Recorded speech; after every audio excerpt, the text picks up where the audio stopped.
राधे राधे बच्चों। बेटा आज अपने छठवां क्वेश्चन देखते हैं 5.1 का, और बहुत अच्छे से समझने का प्रयास करो। अगर यहाँ से आप छोटी छोटी बातें समझने लगे बेटा तो समझ लो जब आप 9-10 में जाओगे ना तो आपको सारी बात समझ में आएगी, नहीं तो आप फंस जाओगे बेटा, ठीक है ना। क्योंकि यही छोटी छोटी बात समझ में नहीं आती, फिर बाद में रेखा गणित में तो एकदम है पूरा रेखा ही चल जाता है, मतलब आप कुछ समझ ही नहीं पाते हो। ऐसा समझो कि छठवां है क्वेश्चन कि बी रेखाखंड AC का मध्य बिंदु है, यानी कि जैसे जैसे वो कहे बी रेखाखंड AC का मध्य बिंदु है, तो जैसे जैसे ये कह रहा है वैसे अपने बनाते हैं। यानी कि कोई AC जो है रेखाखंड है और इसके मध्य बिंदु यानी कि बीचों बीच, मध्य माने बीच में बी बिंदु है, ठीक है ना। ऐसे कह रहा है बी रेखाखंड AC का मध्य बिंदु है, इसका मतलब क्या हो गया कि AC रेखा है कोई, उसके बीचों बीच में क्या है, बी है। फिर कह रहा है और C रेखाखंड BD का, यानी कि अब यहां से मान के चलिए ये जो C है, अब यहां पे देखिए यहां पे कोई अपने D ले लिए, क्या ले लिए, D ले लिए, ठीक। तो अब क्या कह रहा है कि C जो है ये BD का मध्य बिंदु है। तो अब क्या करना है इसमें कि जहां ABCD एक ही रेखा पर स्थित है, तो देखो ABCD एक ही रेखा पर स्थित है, यानी कि इस तरह से हमारा क्या चित्र बनेगा। अब बताइए कि AB बराबर CD क्यों, AB बराबर CD क्यों, इसको बताना है बेटा। बहुत अच्छे से समझना। सवाल था कि B AC के मध्य बिंदु पे है और C BD के मध्य बिंदु पे है, तो इस प्रकार हम लोगों ने BD को ही आगे बढ़ा लिया रेखा, ठीक है ना।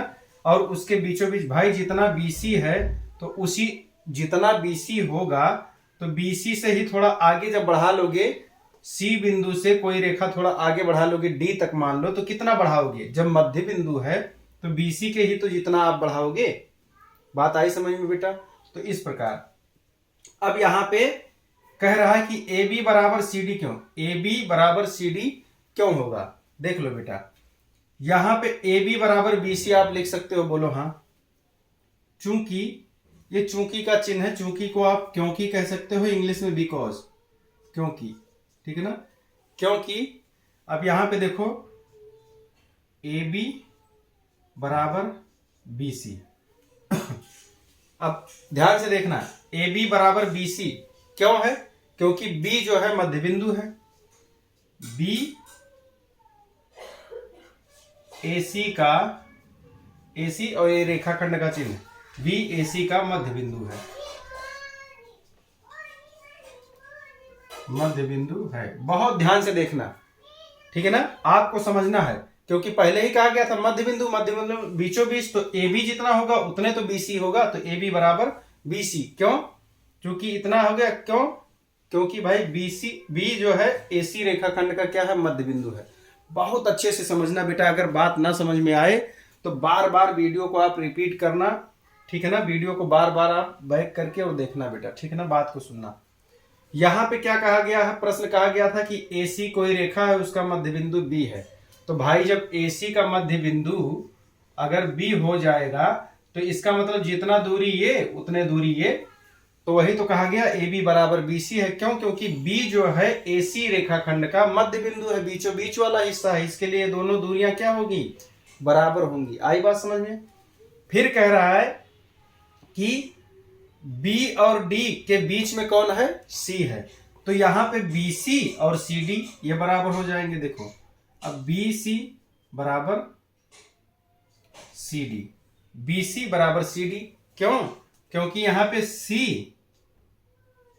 BD रेखाखंड का मध्य बिंदु है, इसके लिए भाई मध्य बिंदु है। समझ में आई बात। अब ये देखो बहुत बढ़िया से, अब यहां पे हम लोग क्या कर सकते हैं बेटा, BC माने AB है, ठीक है ना, यानी कि अपने ऐसे कर सकते हैं और इसको ऐसे। अब कहोगे ये क्या है सर जी, तो इसको बात नंबर 1 यानी कि समीकरण नंबर 1, जैसे हमने पहली बात में ये बताया है और दूसरी बात में ये बात को दिखाया है।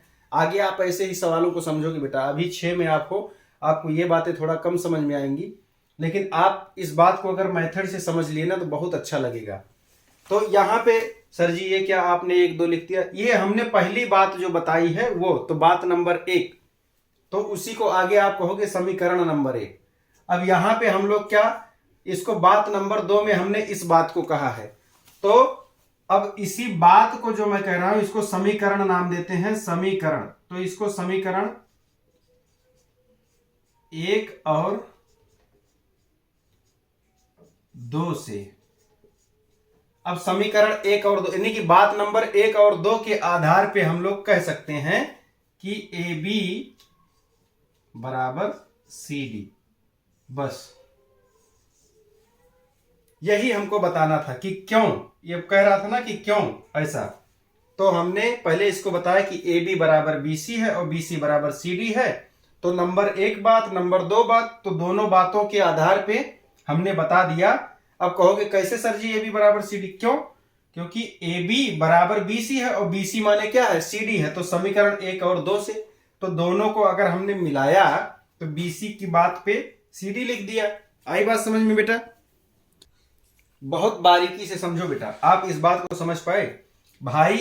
ए बी बराबर बी सी बात नंबर 1 में हमने बताया, जबकि हम दूसरी बात में क्या देख रहे हैं कि बी सी माने तो सी डी होता है। जैसे मान के चलिए कृष्ण का नाम, तो कोई उनको श्यामा कहता है, कोई कृष्णा कहता है, कोई कान्हा कहता है, लेकिन हम जान जाते हैं हाँ हाँ हाँ वही कृष्ण भगवान है ना। तो इस प्रकार से बेटा, तो नाम भले आप कान्हा कहो तो कान्हा बराबर कृष्ण, ठीक है ना। आप श्याम कहो, श्याम सुंदर कहो, ये सब जो है उन्हीं का नाम है ना। बिहारी लाल कहो, बांके बिहारी कहो, ये सब उन्हीं का नाम है। मुरलीधर कह दो तो मुरलीधर बराबर कृष्ण। तो जहां जहां पे मुरलीधर लिखा मिलेगा वहां वहां आप कृष्ण लिख दो। बात आई समझ में कुछ? तो वैसे ही जैसे जब ए बी बराबर बी सी और बी सी माने सी डी मिल गया, तो बी सी की जगह पे हम सी डी भी लिख सकते हैं। आई बात समझ में? मुझे लगता है अब आ गई होगी बात बेटा। बार बार आप वीडियो को बैक करके और बातों को सुनो, कहीं पे कुछ रफ्तार में बोल दिया हूं तो उसको थोड़ा स्लो सुनो ना। हाँ बेटा, अब इस प्रकार से ये हो गया हमारा, क्यों? तो इस तरह से हमारा सिद्ध हो गया। आप लिख सकते हो प्रूव्ड, ठीक है ना। अब नेक्स्ट क्वेश्चन देखते हैं बेटा। क्वेश्चन देखते हैं 7वां क्वेश्चन क्या कह रहा है। 7वां क्वेश्चन कह रहा है बेटा कि भुज आपको खींचना है और उनकी भुजाओं को मापना है। तो 5 त्रिभुज आप चाहे जैसा बेटा बना लेना, ठीक है ना। जैसे भी आपकी इच्छा हो आप बना लेना। सारे त्रिभुज मान्य होंगे, यानी कि त्रिभुजों को आप बना लेना और उसमें जो है बेटा आप उनका माप लेना कि कितना है, या फिर आप ऐसे ही नाम दे। हर कंडीशन में क्या होना चाहिए, कह रहा है कि जांच कीजिए कि किन्हीं 2 भुजाओं की लंबाइयों का योग तीसरी भुजा की लंबाई से सदैव बड़ा होता है। हाँ बेटा, बड़ा हो तो ही 2 भुजा की लंबाई अगर सदैव बड़ी होगी ना तो ही त्रिभुज बनेगा। जैसे मान के चलिए ये 3 है, ये 5 है और ये 6 है, ठीक है ना। मान लो ये 3 सेंटीमीटर है, ये 5 सेंटीमीटर है, ये 6 सेंटीमीटर है। तो होना क्या चाहिए, किन्हीं भी 2 भुजा को आप जोड़ो। जैसे 3 धन 6 जोड़ो, अब ये 6 और 3 कितना होगा, 9। तो ये कितने से 5 से क्या होगा। बात को समझने का प्रयास करो बेटा। हर कंडीशन में चाहे 6 और 5 जोड़ो तो 6 5 11 और ये बचा 3, तो 11 जो है। अब इसमें चाहे जो आप जोड़ो 5 धन 6, ये भी क्या, मतलब हर दशा में क्या होगा, 2 भुजाओं को आप जोड़ोगे तो तीसरी भुजा क्या हो जाएगी, तीसरी भुजा से क्या हो जाएगी, बड़ी हो जाएगी। तीसरी भुजा हमेशा छोटी पड़ जाएगी, क्योंकि देखो पहली दूसरी और ये तीसरी, तो तीसरी भुजा हमेशा क्या होगी, छोटी होगी बाकी 2 भुजाओं के जोड़ से। शांत रहो बेटा। तो इस प्रकार बेटा आप समझ पाए। तो मान के चलो एक आप ऐसा दिखा सकते हो, एक और कोई अपने मन से आपको सोचना है। अब जैसे कोई बच्चा सोचे कि सर जी 1 2 हो जाए, 1 3 हो जाए, 1 5, ऐसे कंडीशन में तो देख लो बेटा, ऐसे कंडीशन में क्या हो जाएगा, गलत हो जाएगा। क्यों? क्योंकि ये दोनों 3 और 2 5, 3 और 2 5 आप बना करके देखना, त्रिभुज बनबे नहीं करेगा। क्योंकि अगर एक भुजा 2 सेंटीमीटर का होगा, एक 3 का होगा और एक 5 का होगा तो नहीं बनेगा। क्यों? क्योंकि 5 सेंटीमीटर और दोनों मिला के भी 5 हो रहा है, तो रेखा बनबे एक सीधी रेखा बन जाएगी, नहीं बनेगा। ऐसा त्रिभुज पॉसिबल ही नहीं बेटा, आप बना के देख लेना, ठीक है ना। तो अब क्या करना है, यहाँ पे एक मान लो आप कर लो 6 कर लो, तो 6 2 8 और तीसरी छोटी पड़ गई।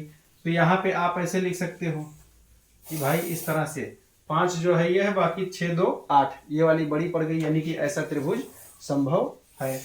अब देखो, चाहे 6 5 11 जोड़ो, चाहे 5 2 7 जोड़ो, तो हर कंडीशन में एक भुजा क्या होगी, छोटी होगी बाकी दो भुजाओं के जोड़ से। यही है मेन उद्देश्य बेटा, ठीक है ना। अब ये वाला सही हो जाएगा, ठीक है ना। अब देखो कि मान के चलो एक है 5 4 और 6, 5 4 और 6, तो अब 5 4 को आप जोड़ो, चाहे 6 4 को जोड़ो, चाहे 6 5 को जोड़ो, हर कंडीशन में क्या होगा, एक भुजा हमेशा क्या होगी, छोटी होगी। तो एक आप ऐसा नाम, ऐसा त्रिभुज संभव है, ऐसा त्रिभुज संभव है, ऐसा त्रिभुज संभव है। इसी भांति आप जो है और दो त्रिभुजों को आप अपनी मर्जी से अंक लिख दो, जैसे 3 घन 4, ठीक है ना, और यहाँ पे 2 लिख दो। तो हर कंडीशन में क्या हो रहा है, मान के चलो 2 हो गया, 3 हो गया, 4 हो गया। अब 4 3 7, 2 से बड़ा, 4 2 6, 3 से बड़ा, 3 2 5, 4 से बड़ा। यानी कि हर कंडीशन में देख लेना है, उसके बाद ही अपने को ये मानना है कि ये त्रिभुज संभव है। हर कंडीशन में क्या होना चाहिए, दो भुजाओं को जोड़ो, तीसरी से क्या हो जाए, बड़ी हो जाए। दो भुजाओं को जोड़ने पे क्या हो जाए, तीसरी भुजा से उनका मान क्या हो जाए, बड़ा हो जाए। यही समझना है बेटा इस प्रकार। अच्छा हाँ, तीनों भुजा बराबर हो तो भी चलेगा। ऐसे मान लो तीनों एक ही माप का मान लो, आप तीनों क्या मान लो, तीनों एक जैसा मान लो, 4 4 4। अब ऐसा हो तो भी बन सकता है, क्यों, क्योंकि 4 4 8, 4 से बड़ा, 4 4 8 ना बड़ा, इसको समबाहु कहते हैं, ठीक है ना। क्या कहते हैं, समबाहु, जिसकी जो सभी भुजाएं बराबर हों।